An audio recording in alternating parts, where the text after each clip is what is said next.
Hey, this is Matt from InvestiQuant. Today is Wednesday, July 14, 2021. Today is the day of our auto trading webinar. So that's going to be taking place today after the close at 4:30 p.m. Eastern Time. If you have not signed up for that yet and you are at all interested in auto trading, how we do it, potentially being able to take some quantified trading strategies and have them traded for you in your account and participate in the same results that we've been seeing here with the IQ auto trading portfolio. We will be talking all about that this afternoon at 4:30 p.m. Eastern Time. You can learn more about that at the link below. Just come to this page, sign up, and give us your name and email, and then we will be able to send you a link to the webinar, and you can learn more about how you can participate in an auto trading portfolio, which is up 53% over the past year. That is in real live trading. So those are real results, 53% over the past year of live trading. So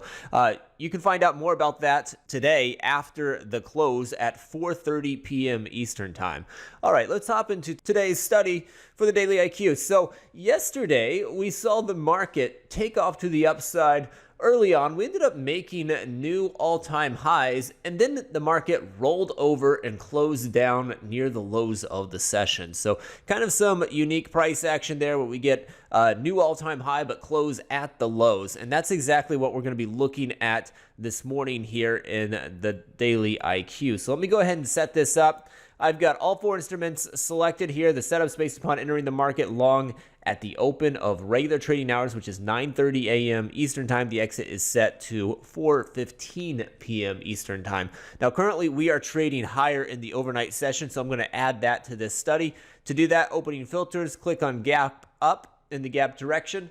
Next, I'm going to go into the price patterns library, and I'm going to describe that action that we saw yesterday where we made a higher high, and that high was the highest high of many days, all days in the past. So I can do that by going into the active today. I'm going to look for the day after highest high of some look back period. So if I go all the way to down to the new high section, and I've got a couple different options here. I'm going to go with the day after the highest high of the past 20. I could do 50. I'm going to do 20 just to keep a few more samples in here. And then I'm also going to say that yesterday closed in the bottom 25% of the daily range. That is found in the location last open and closed. It's actually this bottom option right here. Hit equals next to that, or I could grab it from the active today. And then next, I'm going to go into the indicator section and put that it's in a bull market environment above a 10, above a 200-day simple moving average. And now I can click View Results.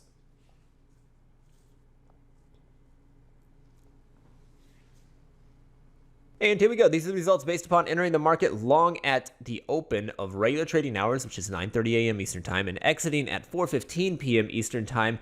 When you gap up in the prior session, made the highest high of the past 20 days, but closed down near the lows of the session. This is taking place above a 10 and 200-day simple moving average. Historically, we've got 61 samples in the S&P dating back to 2003. There's 58 in the NASDAQ, 58 in the Dow, 58 in the Russell. And the win rates on them are neutral to weak. So you've got S&P coming in just as a little bit weak there at 44% of those have closed above the open. For the NASDAQ, 52% have closed above the open. That's the same for the Dow. And then the Russell is the weakest of the group at 41%. If you look at the average win and average loss, you'll see that the average loss is larger for the S&P and the Russell. For the NASDAQ, the average win is larger than the average loss, and then for the Dow, they're pretty similar in size, not a big difference there.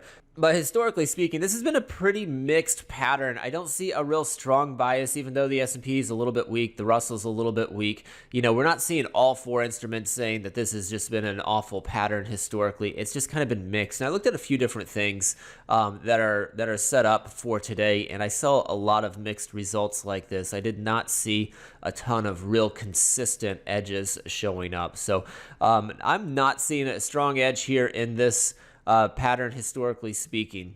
Before I sign up, one last reminder for the day that webinar link is below the video if you want to join us this afternoon and learn all about our auto trading program and how you can participate. Sign up at that link, and we hope to see you this afternoon.